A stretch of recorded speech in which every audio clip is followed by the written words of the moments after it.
Welcome back to Crypto Lovers Trading Group by 10:30 Eastern Standard Time here in the U.S. We are on BitYard. Highly recommend you use BitYard.com as an exchange, especially for altcoins. Use it regularly, like it. Most people in our group tend to like it a lot. I know a lot of people have been very disappointed that what the Chinese and the Chinese FUD and all the crackdown in China on the miners and on crypto exchanges, what happened to Bit7.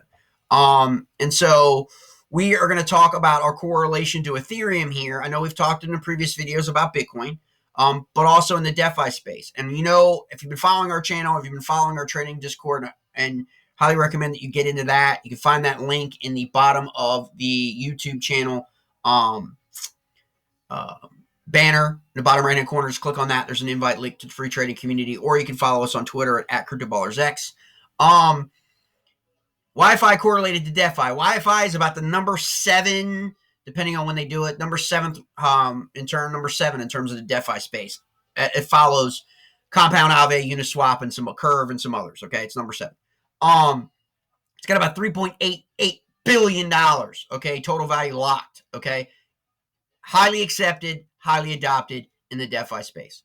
Okay, and so we want to keep an eye on that. Obviously, you know we've traded YFI numerous times, and people have made massive returns on YFI's correlation, okay?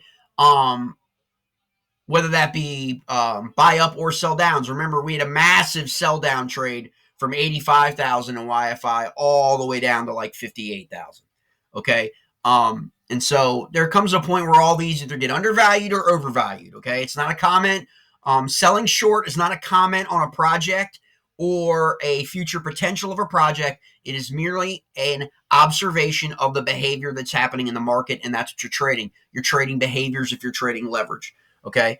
YFI is a great project. We have another one that we're going to talk about in the trading community Discord. It's about $4 right now. It's up 40% in the last 48 hours. That could challenge YFI's dominance in this space, okay? And we're going to get to that later on tonight in the Discord. We're going to open this up. We're going to take a look at what's happening with YFI, okay? Here is a prime example of a resistance level being broken, okay? That's bullish to me. The double bottom is bullish to me, okay? Breaking the resistance level to 31,000 level. Here, you can see here, we've been up about 12 hours now above that resistance level. That's bullish to me, okay? We know that 24,317 is the June low. We are still at the current price, even moving off of 24,000 now to just around 33,600 channel. We are still about 60% off of its 2021 highs in the last 2 days. Okay, this is basically this is a reset here that's happening for YFI. It needs to break 35,000. I know that here on the 4-hour, it is more like 36,000. Okay, but I'm looking at the address activity and demand and support barrier in terms of that when I make that call. So 35,000 is the next critical level for me. I feel like if we break that, we're going to test 40,000. We also got some news out the IRA in terms of IRA investors. I Trust now carries YFI for their crypto IRA and 401ks for clients.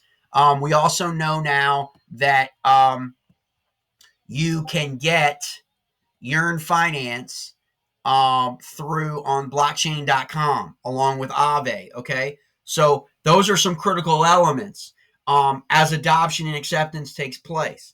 Now, we are going to see some competition come into this space, okay? I mean, it is decentralized finance. We're going to continue to see new protocols and new competition to challenge the top 5 to 7 in the DeFi space. Whether that's a DEX, like a Uniswap, okay, and SushiSwap, okay, and 1inch and things like that, or protocols that are true, in my opinion, decentralized finance applications, okay, like Yearn Finance in terms of protocols. So we've got a few of those that are still under the radar that we're going to watch. We've got them in the Cryptoballers X developing portfolio and DeFi portfolio already because we do believe they're very, very promising. But right now we're looking at a huge run here in YFI. It is moving into bullish territory, taking out a lot of the negative news, a lot of the support, resistance areas. So let's keep an eye on that 35,000 level for the next move up for YFI.